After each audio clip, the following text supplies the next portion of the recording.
میں نے آپ کے سامنے قرآن مجید کے جو کلمات تلاوت کیے ان میں اسی حقیقت کو بیان کیا گیا۔ لا اقسم بہذا البلد، آغاز ہوا شہر مکہ کی قسم سے، قسم ہے مجھے اس شہر کی، پھر وجہ قسم بھی بیان کی، وَأَنْتَ حِلٌّ بِهَذَا الْبَلَدِ، مجھے اس شہر کی قسم اس لیے کہ محبوب اس شہر میں تو جو بستا ہے، تیرا بسیرا ہے اس شہر میں، اس شہر کی گلیوں نے تیرے قدم چومے ہیں اور تیرے انفاس کی مہک اس کی فضاؤں میں بسی ہے، اس لیے مجھے قسم کہ یہاں تم رہتے ہو۔ اللہ اکبر۔ علماء کے مابین اس بات پر اختلاف ہے کہ مکہ المکرمہ افضل ہے یا مدینہ النبی صلی اللہ علیہ وآلہ وسلم افضل ہے۔ ایک علمی اختلاف ہے، بعض نے کہا مکہ المکرمہ افضل ہے، دلائل دیے، بڑا وزن ہے دلائل میں۔ بعض نے کہا مدینہ رسول صلی اللہ علیہ وآلہ وسلم افضل ہے، دلائل دیے، بڑا زور ہے دلائل میں۔ لیکن شیخ عبدالحق محدث دہلوی علیہ رحمہ اسی آیت سے روشنی لے کر کے لکھتے ہیں کہ جب حضور مکے میں تھے تو مکہ افضل تھا، جب مدینے آ گئے تو مدینہ افضل ہو گیا۔ جدھر جدھر سے وہ گزرتے گئے مجد و شرف بھی پیچھے پیچھے رہا، چند لمحوں کے لیے ٹھہرے تھے تم جس پیڑ کے نیچے۔ نشور وحدی کا لہجہ دیکھیے کتنا دلاویز ہے، چند لمحوں کے لیے ٹھہرے تھے تم جس پیڑ کے نیچے، سنا ہے آج تک اس پیڑ کا سایہ مہکتا ہے۔ تو مکے میں ہیں تو مکہ افضل، مدینے میں ہیں تو مدینہ افضل۔ تو شرف ان کے وجود مسعود سے ہے، وہ جدھر جدھر سے گزرتے جائیں گے وہاں وہاں ہی نور پھیلتا چلا جائے گا۔ اور پیر نصیر الدین علیہ رحمہ کا لہجہ یہاں کتنا خوبصورت دکھائی دیتا ہے۔ ایک بار وہ جدھر سے گزرے ہیں نصیر، ایک بار وہ جدھر سے گزرے ہیں نصیر، بار بار ادھر سے بہار گزری ہے۔ تو کہا کہ قسم ہے مجھے اس شہر کی، یعنی شہر مکہ کی۔ کیوں اس شہر کی قسم؟ وَأَنْتَ حِلٌّ بِهَذَا الْبَلَدِ، کہ محبوب اس شہر میں تمہارا قیام ہے، اس شہر میں تمہاری رہائش ہے، تمہارے انفاس کی مہک ہے اس شہر کی فضاؤں میں، اور تمہارے قدموں کو چھوا ہے اس شہر کی گلیوں نے، اس لیے قسم کہ یہاں آپ رہتے ہو۔ وَوَالِدٍ وَمَا وَلَدَ، اور قسم ہے باپ کی، اور قسم ہے جو اس کی اولاد ہے۔ والد سے مراد کیا ہے اور ما ولد سے مراد کیا ہے؟ تو اس کے بارے میں ایک قول یہ ہے کہ والد سے مراد حضرت ابراہیم علیہ السلام ہے، اور ما ولد سے مراد حضور علیہ السلام جو ان کے فرزند ہیں۔ ایک قول کے والد سے مراد حضرت آدم علیہ السلام ہیں، اور ما ولد سے مراد ان کی ساری ذریت اور نسل ہے۔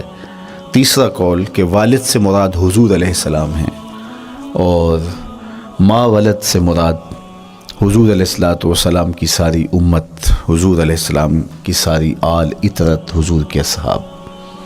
لیکن علماء نے پہلے قول کو ترجیح دی کہ مکہ المکرمہ کی قسم کی گئی تو پھر مناسبت بنتی ہے کہ حضرت ابراہیم کا ذکر بھی ہو، تو اس لیے والد سے مراد حضرت ابراہیم ہیں، اور ما ولد سے مراد حضور علیہ السلام کی ذات ستودہ صفات ہے۔ تو تین چیزیں ہوئیں جن کی قسم کی گئی۔ سب سے پہلے شہر مکہ کی قسم کی گئی، پھر حضرت ابراہیم علیہ السلام کی قسم کی گئی، اس کے بعد حضور علیہ السلام کے مبارک وجود کی قسم کی گئی۔ تین قسمیں کر کے کہا کیا گیا، چونکہ جو خالی ذہن شخص ہو، جب اس کو کوئی بات بیان کی جائے تو قسم سے آغاز نہیں کیا جاتا۔ متردد الذہن کو کوئی بات کرنی ہو تو قسم سے آغاز کیا جاتا ہے، یا پھر آپ جس مضمون کو بیان کرنے جا رہے ہیں وہ اتنا اہم ہے کہ اس کی اہمیت کو اجاگر کرنے کے لیے آپ کو قسم کرنا پڑتی ہے۔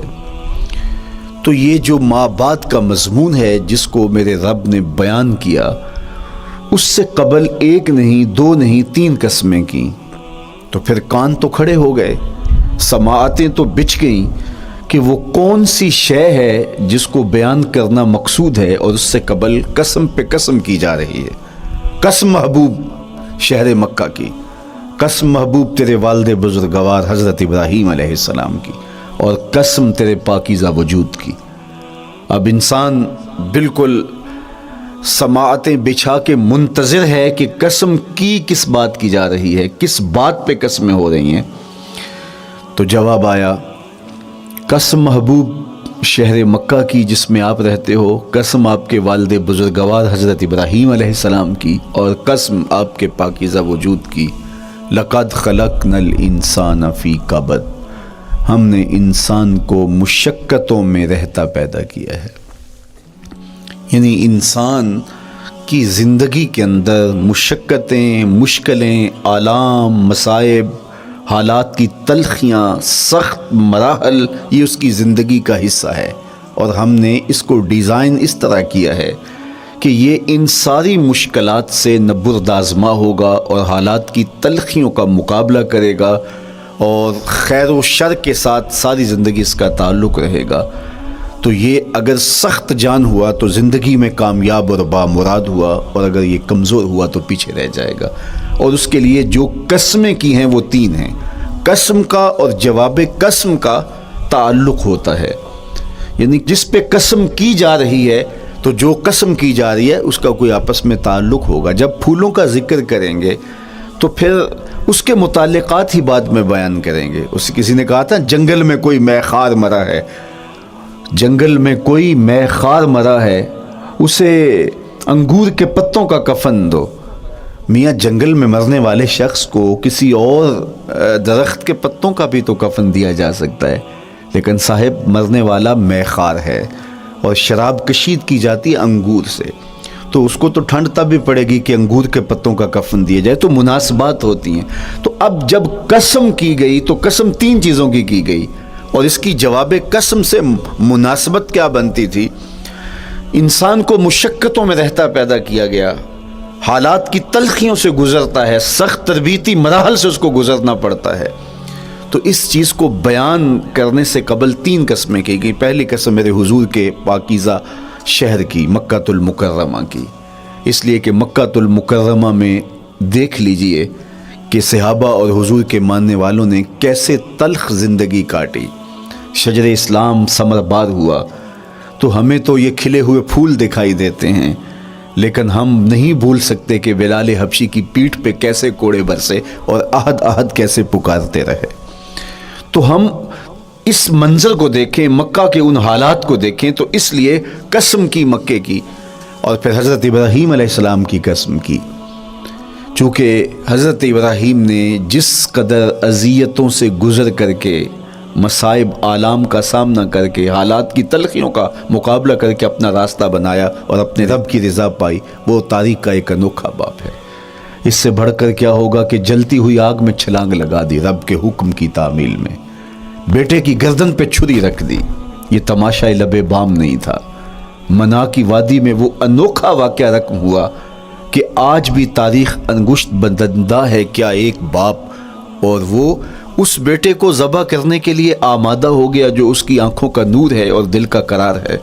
رب سے مانگ کے لیا، لیکن تعمیل ارشاد میں اس بیٹے کی گردن پہ چھری رکھنے کے لیے باپ تیار ہو جاتا ہے اور اس کو ذبح کرنے کے لیے آمادہ ہو جاتا ہے، حتیٰ کہ بیٹے کو لٹا لیتا ہے اور ہاتھ میں چھری پکڑ کے بیٹے کی گردن پہ رکھ کے پوری ہمت کے ساتھ جب چھری چلاتا ہے تو آواز آتی ہے فلما اسلما وتلہ للجبین ونادیناہ ان یا ابراہیم قد صدقت الرؤیا انا کذالک نجزی المحسنین۔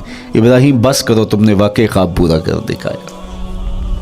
اپنی بیوی کو، اپنے نو مولود بچے کو وادی غیر ذی زرع میں چھوڑ آنا، جہاں کچھ بھی میسر نہیں تھا، یہاں آپ کو آپ کے ماں باپ چھوڑ کے جاتے ہیں، ایک خوبصورت آسودہ ماحول ہے، اور آپ کو جس مقصد کے لیے چھوڑ کے جا رہے ہیں تو وہ مقصد بھی آپ کے اور ان کے پیش نظر ہے، لیکن اس کے باوجود بھی جو ہے وہ آنکھیں نم ہو جاتی ہوں گی کہ ہم اپنی اولاد کو یہاں چھوڑ کے جا رہے ہیں، جبکہ ایک محفوظ پناہ گاہ میں آپ کو چھوڑ کے گئے۔ آپ کی تربیت کرنے والا ایک جو ہے وہ توانا طبقہ اور ایک توانا جو ہے وہ سٹاف موجود ہے جو آپ کی فکری، ذہنی، بدنی تربیت کے لیے کوشاں ہیں، لیکن اس کے باوجود بھی والدین محسوس کرتے ہیں، لیکن اپنے نو مولود بچے کو وہاں چھوڑ کے جانا جہاں آب و دانہ بھی میسر نہیں تھا۔ مورخ اسلام فی جلندری نے اس وادی کا نقشہ کھینچتے ہوئے کہا، وہ وادی جس میں وحشت بھی قدم رکھتی تھی ڈر ڈر کے، جہاں پھرتے تھے آوارہ تھپیڑے بادے سر سر کے، جہاں پر گھاس اگتی تھی، جہاں نہ پھول کھلتے تھے، مگر وہ سرزمین تھی آسماں بھی جھک کے ملتے تھے۔ تو اس وادی میں چھوڑ کے آنا، حضرت ابراہیم نے جو امتحانات دیے، اس لیے ان کی قسم کی، چونکہ جواب قسم کا تعلق بنتا ہے، تو قسم ابراہیم کے پاکیزہ وجود کی کہ جنہوں نے دکھ سہے، تکالیف آلام گوارا کی، لیکن پائے ثبات میں لغزش نہیں آنے دی۔ تیسری قسم میرے حضور کے پاکیزہ وجود کی فرمایا جتنے دکھ مجھے دیے گئے، جتنی اذیتیں مجھے پہنچائی گئیں، اتنی کسی کو نہیں دی گئیں۔ پیدا ہوئے تو حضور کے باپ کا سایہ سر پہ نہیں تھا، پھر اس کے بعد حضور مختلف مراحل سے گزرے۔ 6 سال کی عمر میں ماں کا انتقال ہو گیا۔ جب راہ حق میں لوگوں کو دعوت رشد و ہدایت دینے نکلے تو جو لوگوں کے رویے تھے اور جو اذیتیں لوگوں نے پہنچائیں وہ ایک الگ باب ہے۔ مکے کی گلیوں سے لے کے طائف کے بازاروں تک جن اذیتوں سے میرے حضور گزرے، ام المومنین سیدہ عائشہ رضی اللہ تعالیٰ عنہ فرماتی ہیں، ایک دن حضور کی بارگاہ میں حاضری تھی تو ہم نے عرض کیا، حضور کیا احد کے دن سے سخت دن بھی زندگی میں کبھی گزرا ہے؟ صحابہ کی نظر میں اس دن سے سخت دن کبھی زندگی میں نہیں آیا، اس لیے کہ جب 70 صحابہ کی لاشیں پڑی تھیں، حضور کے چچا حضرت امیر حمزہ شہید کر دیے گئے، اور نہ صرف انہیں شہید کیا گیا، ان کا مسئلہ کیا گیا، اعضائے بدنیاں کاٹ دیے گئے، ناک کاٹ لی گئی، زبان کاٹ لی گئی، بدن چیر کے کلیجہ نکالا گیا، اور پھر ان اعضاء کا ہار پرویا گیا، اور ہندا نے گلے میں ڈال کے رقص کیا، آنکھوں میں نیزے چبھوئے گئے۔ تو یہ دردناک دن تھا۔ تو حضور کے سر انور پہ سفید رنگ کی پٹی بندھی تھی اور چشمان رحمت میں آنسو تھے، اور بار بار فرماتے تھے، ما فعل امی، میرے چچا کی کہانی سناؤ۔ تو یہ دردناک دن تھا جو صحابہ نے اپنی آنکھوں سے دیکھا۔ تو انہوں نے کہا، حضور کیا احد کے دن سے سخت دن بھی کبھی زندگی میں آیا؟ ان کا خیال تھا کہ حضور فرمائیں گے ہاں یہ میرا زندگی کا مشکل ترین اور سخت ترین دن تھا، لیکن حضور نے فرمایا، ہاں عائشہ، جب طائف کے بازاروں میں تیری قوم نے مجھے پتھر مارے تو یہ دن احد کے دن سے بھی سخت تھا۔ حضور ان کے 3 سرداروں کے پاس پیغام حق لے کے گئے، لیکن انہوں نے آگے سے جو رویہ اختیار کیا وہ اتنا اذیت ناک تھا۔ حضور نے فرمایا کہ ٹھیک ہے، میں تمہاری خیر خواہی کا جذبہ لے کے تمہارے تک پہنچا ہوں، تم نے میری دعوت کو قبول نہیں کیا، تمہاری مرضی، تمہارا مقسوم، چلو اب یہ بات میرے اور تمہارے درمیان رہنی چاہیے، اس بات کو راز رہنا چاہیے، اہل مکہ تک یہ بات نہ پہنچے۔ انہوں نے کہا، ہم کیوں راز رکھیں؟ بلکہ اوباشوں کے ہاتھ میں پتھر دے دیے، اور حضور جب واپس ہونے لگے تو وہ حضور کے پاؤں پہ سنگسنی کرتے، حضور اپنا ایک پاؤں اٹھاتے تو دوسرے پاؤں پہ مارتے، شدت درد اور احساس کرب سے حضور بیٹھ جاتے تو ان کے غنڈے دائیں بائیں سے بڑھتے اور کندھوں سے پکڑ کے حضور کو اٹھاتے اور مشق سنگسنی کرتے۔ نالین خون سے بھر گئے، لخت لخت زخمی ہوا۔ اللہ اکبر، کیا دردناک لمحے تھے، کیا تکلیف بھری گھڑیاں تھی۔ تو کہا کہ جب طائف کے بازاروں میں تیری قوم نے مجھے پتھر مارے تو یہ دن احد کے دن سے بھی سخت تھا۔ اچھا، جب حضور پر اس طرح آلام و مصائب ٹوٹ پڑے تو حضور کے ساتھ جو صحابہ تھے انہوں نے کہا، حضور ان کے لیے بد دعا کر دیجئے۔ تو میرے حضور بولے، میں رحمت بن کے آیا ہوں، میں رحمت بن کے آیا ہوں۔ اللہ اکبر، ان کا تقاضا پہم بڑا تو حضور کے ہاتھ اٹھ گئے، اور پھر حضور نے جو کہا سنیے، اللہم اہد قومی فإنہم لا یعقلون، اے اللہ میری قوم کو ہدایت دے دے، یہ مجھے جانتے نہیں، اگر جانتے تو ان کا میرے ساتھ یہ رویہ نہ ہوتا۔ تو پتھروں کے جواب میں دعائیں دینا پیغمبروں کا حوصلہ ہوتا ہے۔ اللہ اکبر، مورخ اسلام فی جلندری نے کیا خوبصورت پیرائے میں نقشہ کھینچا کہ حضور ہاتھ اٹھا کے دعا مانگ رہے ہیں، الہی کرم کر کو سارے طائف کے مکینوں پر، الہی پھول برسا ان پتھروں والی زمینوں پر۔ تو حضور نے دکھ سہے، تکلیفیں سہی۔ اب 3 قسمیں کی، شہر مکہ کی قسم جہاں حضور کے صحابہ نے تکلیفیں سہی، اس شہر کی گلیوں میں انہیں گھسیٹا گیا اور ان کو کچی کھالوں میں لپیٹ کے دھونیاں دی گئیں، انہیں اذیت ناک مراحل سے گزارا گیا۔ حضرت ابراہیم مشکل سے مشکل زندگی کاٹی اور رب کی رضا جوئی کے لیے کوشاں رہے، اور میرے حضور نے سخت ترین اذیتوں، مقاومتوں، مخالفتوں اور تکلیفوں کا سامنا کیا۔ تو ان تین چیزوں کا حوالہ دے کر، ان تین چیزوں کی قسم کر کے اب انسان کو بتایا جا رہا ہے کہ تم مشکلات سے تمہیں گزرنا پڑے گا، حالات کی تلخیاں تمہیں سہنی پڑیں گی، کسی مرتبے تک پہنچنے کے لیے تمہیں پھر تکلیفوں کی راہ اختیار کرنی پڑے گی۔ تم کون ہوتے ہو؟ میرا محبوب ہو تو تکلیفیں وہ بھی اٹھائے، دو جہاں کا مالک ہو اور طائف کے بازاروں میں اس کے پاؤں پہ بھی پتھر پڑیں، اور کونین کا سردار ہو اور ان کے اوپر اوجری ڈال دی جائے، کائنات کا مالک ہو اور ان کو مکے کی گلیوں کے اندر ان کے گلے میں عقبہ بن ابی معیط کپڑا ڈالے اور تاؤ دے، تو کیا ان مشکلات سے تم بچ سکتے ہو؟ جب تم کسی منزل تک پہنچنا چاہتے ہو تو پھر یہ حوالے ماضی کے دیکھ لو، تین قسمیں کر کے اس حقیقت کو بیان کیا۔ ابراہیم علیہ السلام کے وجود کو دیکھ لو، حضرت مصطفیٰ کریم علیہ السلام کی ذات ستودہ صفات کو دیکھ لو، اور مکے کی گلیوں میں صحابہ کے ساتھ جو ظلم اور جبر ہوئے اور انہوں نے جو مصیبتیں اور مشقتیں کاٹی وہ ساری دیکھ لو۔ تو تین قسمیں کھا کر کے کہا کہ بے شک انسان مشقتوں میں رہتا پیدا کیا گیا ہے۔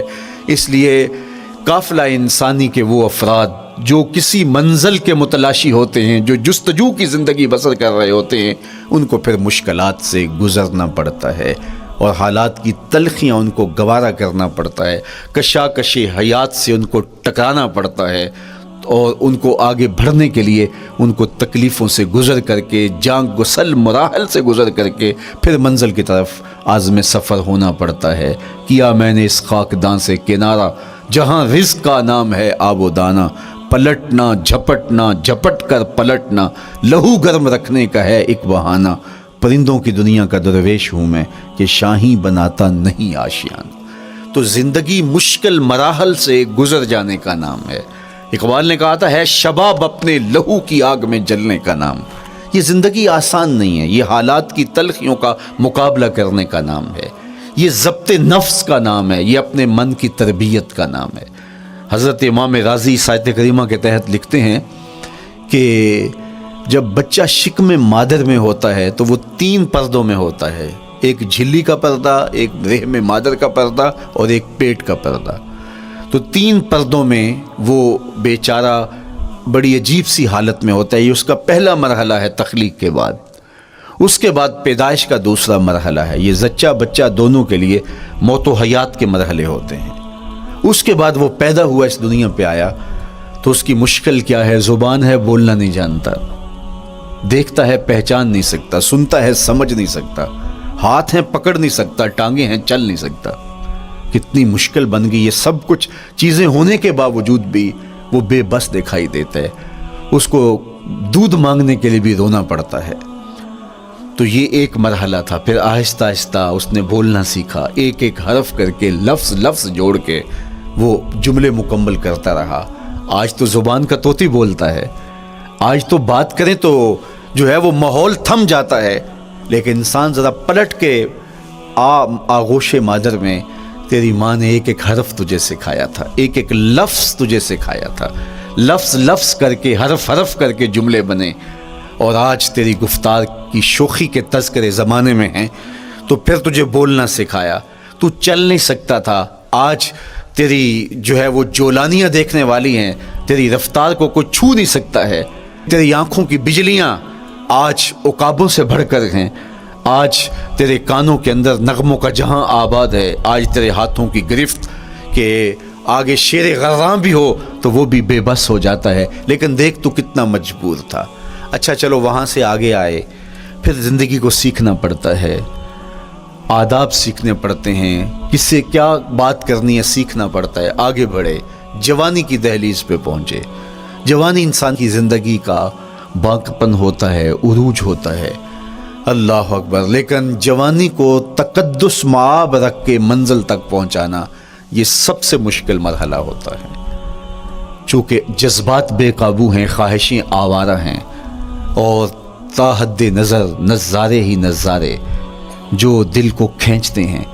اب اپنے تقدس کو جو شخص محفوظ رکھے، کائنات میں سب سے قیمتی جوہر حضرت انسان کا اس کی عصمت کا جوہر ہے، اور سب سے حسین چہرہ وہ ہے جو جنسی کالک سے اپنے آپ کو بچا لے۔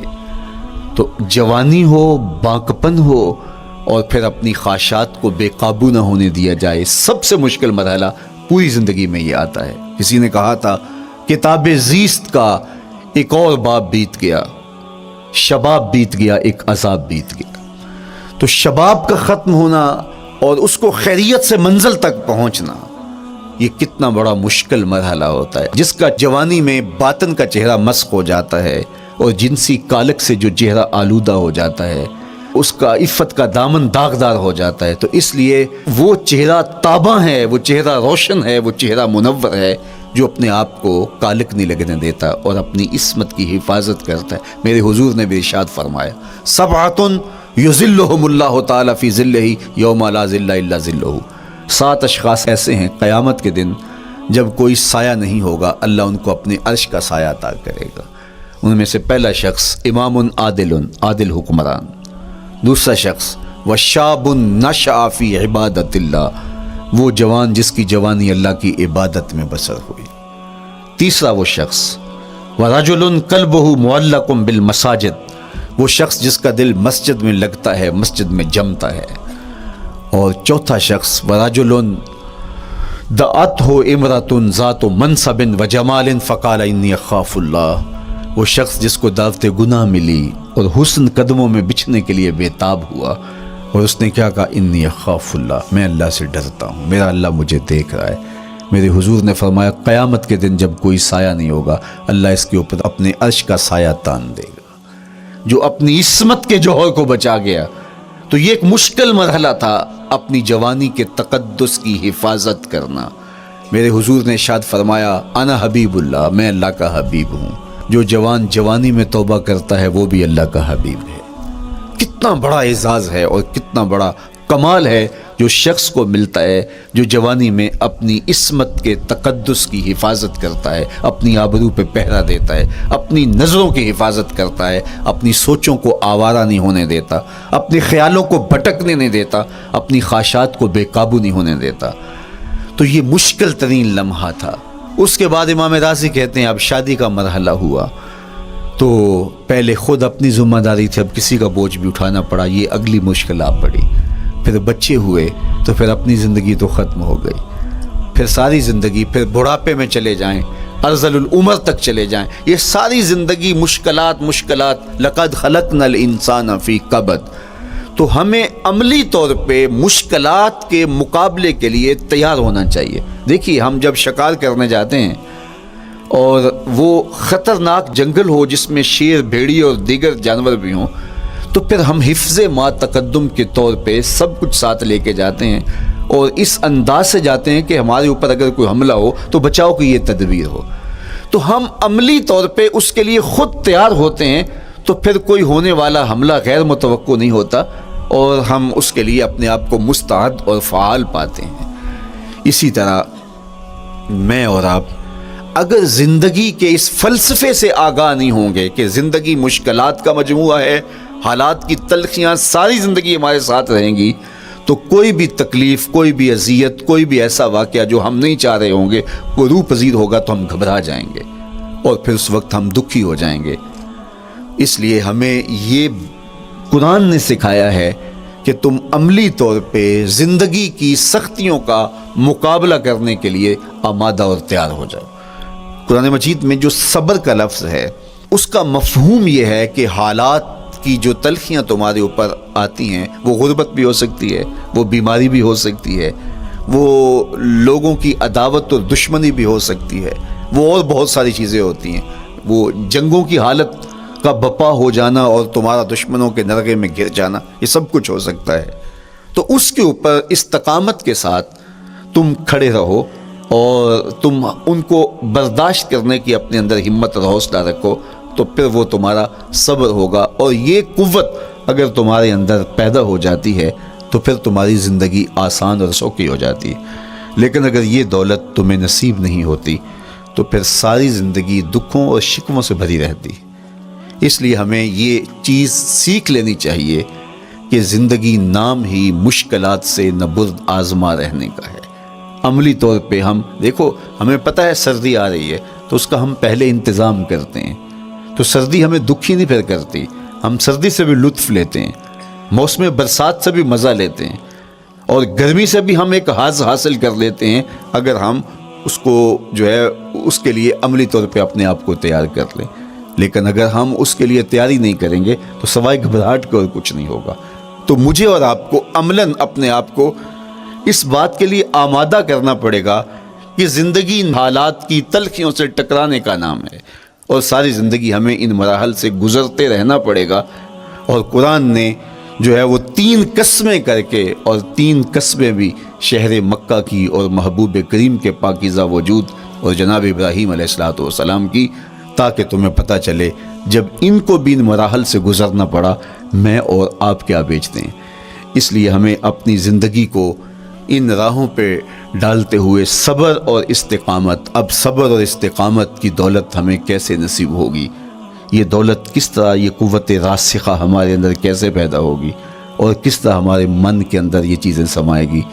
اللہ تعالیٰ کی خشیت، اس پر توکل، اس پر بھروسہ، اور اللہ تعالیٰ جل شانہ کی طرف سے ہر کام کے ہونے کا یقین ہمارے اندر یہ استقامت اور یہ حوصلہ پیدا کرتی ہے یہ چیز۔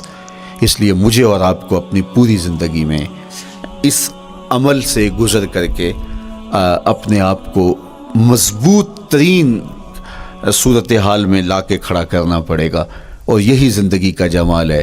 تو اب پھر دیکھیے قرآن کیا کہہ رہا ہے، لا اقسم بہذا البلد وانت حل بہذا البلد ووالد وما ولد، 3 قسمیں کی۔ اس کے بعد ارشاد فرمایا لقد خلقنا الانسان فی کبد، ہم نے انسان کو مشکلوں میں، مصائب میں، آلام میں رہتا ہوا پیدا کیا۔ کہتے ہیں جب حضرت انسان کی تخلیق ہوئی تو اس کا خمیر جب گویا جا رہا تھا تو اس کے اوپر 39 دن تک آزمائشوں کی، دکھوں کی، تکلیفوں کی بارش ہوئی، اور ایک دن خوشیوں اور مسرتوں کا می برسا۔ تو انسان کی زندگی کے اندر حالات سے ٹکرانا اور دکھوں کو سہنا اور دکھوں سے مقابلہ کرنا یہ سیکھنا پڑے گا، اور جب انسان اس کو عملی طور پر سیکھ جائے گا تو پھر زندگی کا جمال اور زندگی کا حسن نصیب ہوگا۔ دوسری بات، ہمیں اپنی زندگی میں 7 چیزوں کو اپنا اصول بنا لینا چاہیے، اور یہ 7 چیزیں وہ ہیں جو ہماری زندگی کو ایک خوبصورت سانچے میں ڈھال کر کے ہمیں ایک پاکیزہ اور ستھرا انسان بنا دیتی ہیں۔ پہلی چیز، التمسک بکتاب اللہ، اللہ کی کتاب سے جڑ جانا، وابستہ ہو جانا۔ جب ہم کتاب اللہ سے وابستہ ہو جائیں تو پھر ہمارے باطن کی اور نفس کی تربیت ہوتی ہے، اور پھر ہم وہ مطلوب انسان بنتے ہیں جو ہمارا رب ہم سے تقاضا کرتا ہے۔ تو اس لیے ہمیں اپنی زندگی میں اس چیز کو لازم کر لینا چاہیے کہ ہمارا کوئی بھی دن قرآن مجید کی تلاوت کے بغیر نہ گزرے۔ اپنے دن کا آغاز قرآن مجید کی تلاوت سے کیجیے۔ سورہ یاسین سے جو اپنے دن کا آغاز کرتا ہے سارا دن اللہ کی امان میں رہتا ہے، اس کی حفاظت میں رہتا ہے۔ اور اپنی شب کا آغاز سونے سے پہلے سورہ الملک کی تلاوت کریں، آپ ساری شب اللہ کی امان میں، اس کی حفاظت میں رہیں گے۔ اور قرآن مجید کو سمجھ کر اس کے مفاہیم و مطالب کے ساتھ ایک رکوع کم از کم پوری زندگی، اپنی زندگی کے نصاب میں آپ کتنا وقت مختلف امور کے لیے سر انجام دیتے ہیں۔ یہ کتاب انسانی ہدایت کے لیے، انسانی تربیت کے لیے اس سے کوئی اور بہتر اور مؤثر جو ہے وہ نصاب نہیں ہو سکتا ہے۔ انسان سازی کا بہترین ذریعہ ہے یہ کتاب، اور اس کتاب کے ذریعے سے جو ہے وہ انسان پستیوں سے اٹھ کے بلندیوں تک جا پہنچتا ہے۔ اقبال نے تو کہا کہ گر تمی خواہی مسلمان زیستن، نیست ممکن جز بقرآن زیستن، اگر تو مسلمان بن کے جینا چاہتا ہے تو قرآن کے بغیر ایک قدم بھی نہیں چل سکتا۔ تو آگے چل کے اسی نظم میں کہا کہ فاش می گوئم آنکھ در دل مزمرست، این کتابیں نیست چیزیں دیگرست، اگر میں کھل کے بیان کر دوں جو میرے سینے میں چھپا ہے تو میں تجھے بتا دوں کھل کے یہ کتاب نہیں، یہ کوئی اور ہی شے ہے۔ کن لوگوں کو کہاں سے اٹھایا اور یہ کتاب کہاں تک لے گئی، جو باہمی جنگ و جدل میں الجھے ہوئے تھے اور حرف شناس بھی نہیں تھے، جو سواد آشنا بھی نہیں تھے، پھر انہوں نے جو ہے وہ روما کی سلطنت بھی الٹ کے رکھ دی. یہ کرشمہ تھا اس کتاب کا جس نے زندگی کا جمال ان کی روحوں کے اندر پیدا کر دیا. تو میں اور آپ اپنی زندگی میں قرآن مجید سے کبھی بھی دور نہ ہوں. روزانہ کی بنیاد پہ آپ تلاوت کلام مجید اپنی زندگی میں شامل رکھیں. انشاءاللہ اس کے اجالے دنیا میں اور آخرت میں آپ اپنی آنکھوں سے مشاہدہ کریں گے. حضرت امام احمد بن حنبل فرماتے ہیں میں نے رب سے کہا کہ مجھے اپنا قرب عطا کر. آواز آئی میرا قرب چاہتے ہو تو قرآن پڑھا کرو. یہ رب کی قربت کی بھی ضمانت ہے اور ضبط نفس اور باطن کی تربیت کا بھی ذریعہ ہے. اچھا دوسری بات والاقتداء بسنت رسول اللہ صلی اللہ علیہ وآلہ وسلم. ہمارے لیے بہترین نمونہ ہمارے حضور علیہ الصلوۃ والسلام کی زندگی ہے. حضور کے دیا ہوا نظام حیات ہے جس پر حضور نے خود عمل کر کے دکھایا. میرا عشق رسول میری محبت رسول اس بات کا تقاضا کرتی ہے کہ میں ان کے طریقہ حیات کے مطابق اپنی زندگی گزاروں. اسلام دعوے کی بات نہیں کرتا، دلیل ہم سے مانگتا ہے. آج میں کہتا ہوں میں عاشق رسول ہوں اور اتنا بڑا عاشق رسول ہوں کہ میرے جیسا زمانے میں دوسرا کوئی نہیں. میرے جذبات ایسے دکھائی دیتے ہیں آسمان کو چیر دوں گا اور زمین کو پھاڑ دوں گا، لیکن ہمسایوں کے ساتھ میرا سلوک بتاتا ہے کہ میں عاشق رسول نہیں ہوں. دوستوں کے ساتھ میرا رویہ بتاتا ہے کہ میں عاشق رسول نہیں ہوں. میں کسی سے وعدہ کرتا ہوں اور پھر اس پہ پورا نہیں اتر پاتا تو صاحب پھر آپ عاشق رسول نہیں ہیں، آپ کچھ اور ہیں. عشق رسول تو یہ ہے کہ میرے محبوب علیہ السلام نے کسی سے عہد کیا ہے کہ تمہارے آنے تک میں یہاں کھڑا ہوں، اور وہ جا کے بھول جاتا ہے اور میرے حضور 3 دن وہاں منتظر رہتے ہیں.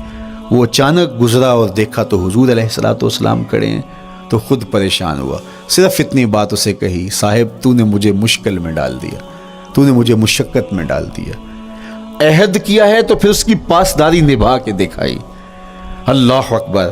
میں اگر حضور سے محبت کرنے والا ہوں تو میرا رویہ بتائے کہ میں عاشق رسول ہوں. میری زبان پہ جھوٹ نہیں بول سکتی. آپ سے پوچھا گیا کہ مومن بزدلی کر سکتا ہے؟ کہا نہیں، بہادر ہوتا ہے. لیکن ہو سکتا ہے کبھی اس سے بزدلی سرزد بھی ہو جائے. پھر پوچھا گیا کہ مومن بخیل ہو سکتا ہے؟ کہا نہیں، سخی ہوتا ہے. لیکن ہو سکتا ہے کبھی اس سے بخل بھی سرزد ہو جائے. پھر تیسرا سوال حضور سے کیا گیا مومن جھوٹا ہو سکتا ہے؟ فرمایا جھوٹا نہیں ہو سکتا. یہ پکی بات ہے کہ مومن جھوٹ نہیں بول سکتا. میں اور آپ اپنے رویوں میں دیکھیں کہ ہم کھڑے کہاں ہیں.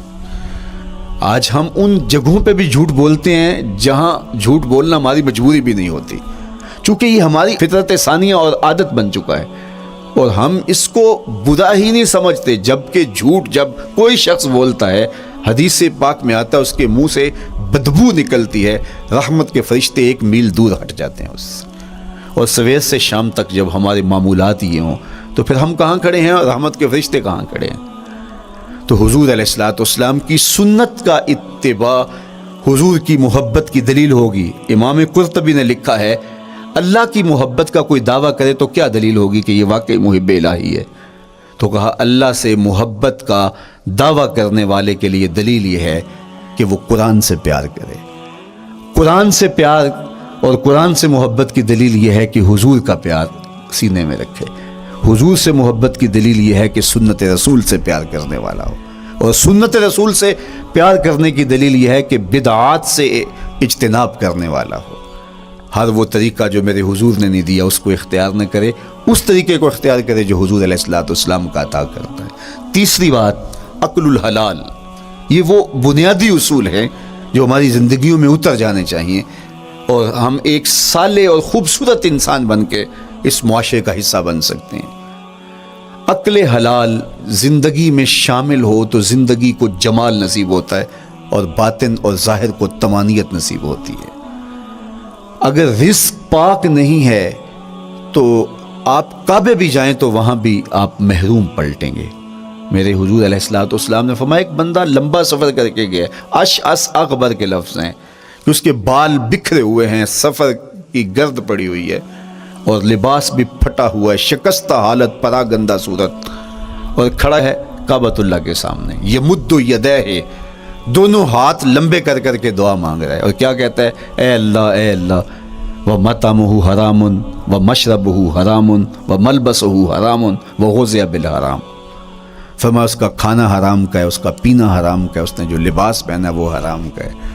میرے حضور فرماتے ہیں بتاؤ اس کی دعا کیسے قبول ہوگی؟ اب لمبا سفر کاٹ کے حرم کعبہ میں پہنچے، غلاف کو پکڑ پکڑ کے دعائیں کر رہا ہے، لمبے لمبے ہاتھ کر کے دعائیں مانگ رہا ہے، ملتزم سے لپٹا ہوا ہے، حتیم میں سجدہ ریز ہو کے رو رو کے دعائیں مانگ رہا ہے، لیکن دعا قبول نہیں ہوتی۔ کیوں؟ اس لیے کہ اس کے پیٹ میں لقمہ حرام کا ہے، اس کے بدن پہ لباس حرام کا ہے۔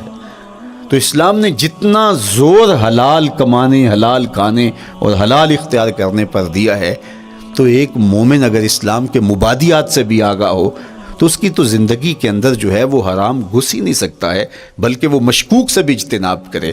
چوتھی چیز کف الاذی، اپنے آپ کو ایسا بناؤ کہ تمہارے وجود سے کسی کو ضرر اور تکلیف نہ پہنچے۔ ہمارا اسلام تو ہمیں یہ بتاتا ہے کہ تم پیاز یا لہسن کھا کے مسجد میں نہ جاؤ کہ تمہارے منہ سے جو سمیل آتی ہے اس سے کسی کو تکلیف نہ پہنچے۔ تو یہ اسلام کی دی ہوئی تعلیمات ہیں کہ مسجد میں بھی جانا ہے تو اپنے آپ کو دیکھو کہ تمہاری حالت کیا ہے، تمہاری وجہ سے کسی کو تکلیف نہ پہنچے، تمہارے رویے اتنے خوبصورت ہوں، تمہارے ہمسائے بتائیں کہ یہ واقعی مسلمان ہے۔ مسلمان کی تعریف کی گئی، المسلم من سلم المسلمون من لسانہ و یدہ۔ مسلمان کون ہے؟ جس کے ہاتھ سے، جس کی زبان سے دوسرا مسلمان بھائی محفوظ ہے، تو وہ مسلمان ہے۔ اللہ اکبر۔ ہم یہ جو کہتے ہیں نا السلام علیکم، اس کو کہتے ہیں تحیت المسلم، مسلمان کا تحیت۔ تو اس میں اس کے معنی پہ غور کریں تو ہم اس کو ضمانت دے رہے ہوتے ہیں، السلام علیکم، تیرے اوپر سلامتی ہو۔ تو ہم اپنی جانب سے ضمانت دیتے ہیں میرے بھائی، میری طرف سے تیری عزت، تیری جان، تیری آبرو سلامت ہے، اب میری جانب سے تو پریشان نہیں ہونا، میں تجھے سلامتی کی ضمانت دیتا ہوں۔ اور وہ آگے سے کیا کہتا ہے؟ وعلیکم السلام، میرے بھائی پھر میری جانب سے بھی تیرا سب کچھ محفوظ ہے۔ اگر سلام کا مفہوم اچھی طرح ہماری روحوں میں اتر جائے تو پھر ایسا ہو نہیں سکتا کہ ہم جس کو السلام علیکم کہہ دیں پھر اس سے ہم دھوکہ کریں یا اس کی آبرو پہ حملہ آور ہوں یا اس کے مال پہ حملہ آور ہو جب السلام علیکم کہہ دیا۔ چونکہ جو ہمیں لفظ بولنے کے لیے کہا گئے ہیں اس کے پیچھے فلسفہ ہے لفظوں کا۔ یہ پھول ہیں، ان کو دیکھ کر سبحان اللہ کہنے کا کہا گیا ہے، پہاڑوں کو دیکھ کے اللہ اکبر کہنے کا کہا گیا ہے۔ پہاڑوں کو دیکھ کے سبحان اللہ کہہ دیں اور پھولوں کو دیکھ کے اللہ اکبر کہہ دیں، ایسا کیوں نہیں کہہ دیتے؟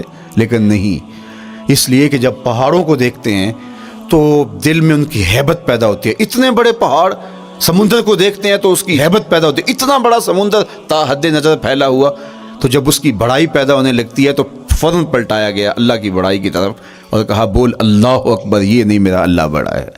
اور پھول کو جب دیکھا تو اس کی لطافت کی طرف الجھنے لگے، کتنا خوبصورت ہے، درزوں میں کیسے خوشبو بسی ہوئی ہے، کیسے رنگ ہیں، کیسے جمال ہیں، اللہ اکبر۔ وہ کیا کسی نے کہا تھا نا کہ درزوں کی لطافت میں خوشبو نے اماں پائی، گل چیرنے والے نے کس شان سے چیرا ہے۔ تو کیا کمال ہے یار، کیا پتیاں ہیں، کیا رنگ ہے، کیا خوبصورتی ہے، کیا لطافت ہے۔ الجھنے لگے، کہا بول سبحان اللہ، یہ کیا ہے، جس نے رنگ بھرے ہیں وہ پاک ہے۔ تو تیرا دل الجھ نہ جائے تو جو ہم بولتے ہیں لفظ جہاں بھی بولتے ہیں اس کے پیچھے ایک فلسفہ ہوتا ہے۔ السلام علیکم یہ تحیت المسلم ہے۔ جب ہم کسی کو کہتے ہیں السلام علیکم تو اس کو ہم نے ضمانت دے دی، بس بات ختم، اب جو ہے وہ میری جانب سے تو محفوظ ہے۔ لیکن ہم سلام بھی لے رہے ہوں گے اور ہاتھ بھی کاٹ رہے ہوں گے اور اس کی جیب بھی کاٹ رہے ہوں گے، پھر سلام نہیں لیا، ہم نے منافقت کی ہے۔ تو کف الاذی چوتھی چیز۔ اور پانچویں چیز اجتناب المعاصی، گناہوں سے اپنے آپ کو بچا کے رکھنا۔ نیکی کرنا بہت اہم ہے لیکن نیکی کرنے سے زیادہ ہم اپنے آپ کو گناہوں سے بچانا ہے۔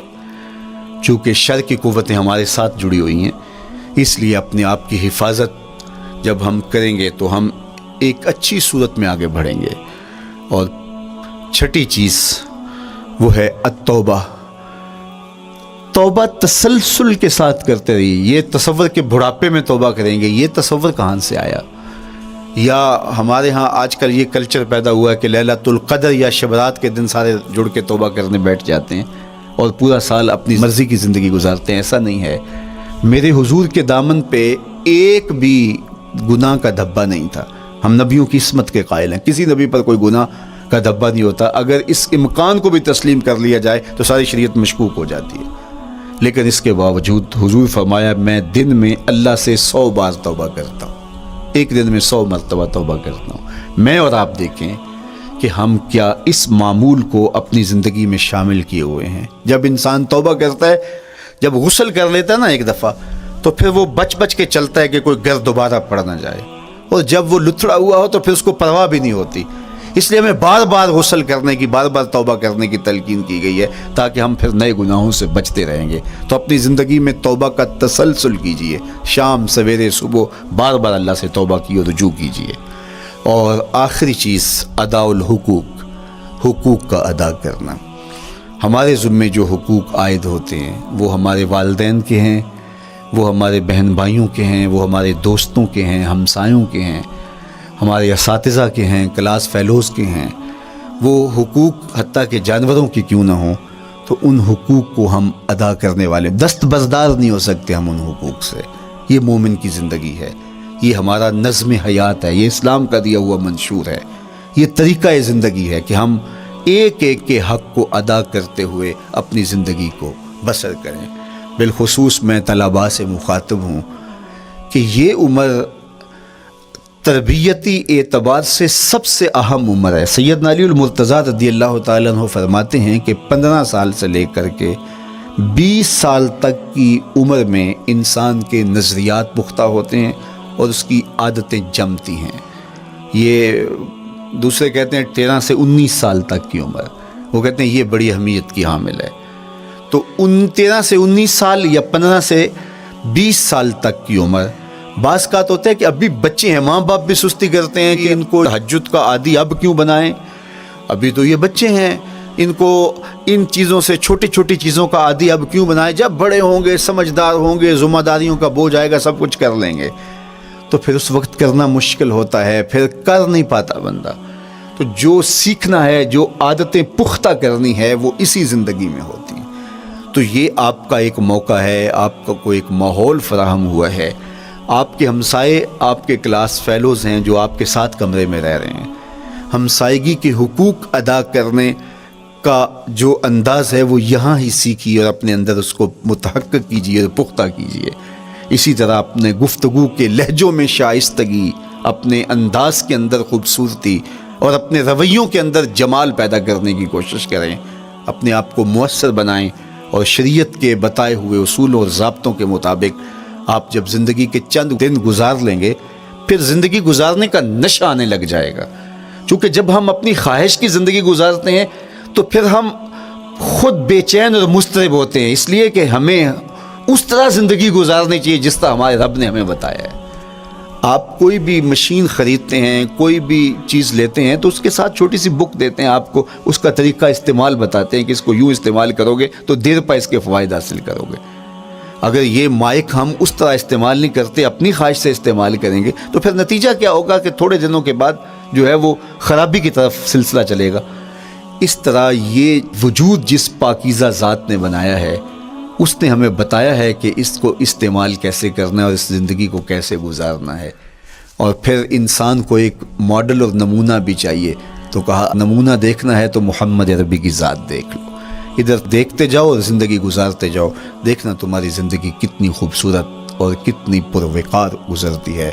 اللہ آپ کو دنیا آخرت کی برکتیں دے، اپنی پناہوں اور اپنی امان اور اپنی حفاظتوں کا حصار دے، اور آنے والا کل اللہ بہتر فرمائے، میرے وطن کی خیر کرے، میرے ملک کو امن کے اجالے دے، یہاں دہشت گردی کے سلگتے الاؤ ٹھنڈے کر کے امن کی بہاریں پیدا کر دے۔ کی محمد سے وفا تو نے تو ہم تیرے ہیں، یہ جہاں چیز ہے کیا لوح و قلم تیرے ہیں۔ وآخر دعوانا ان الحمدللہ۔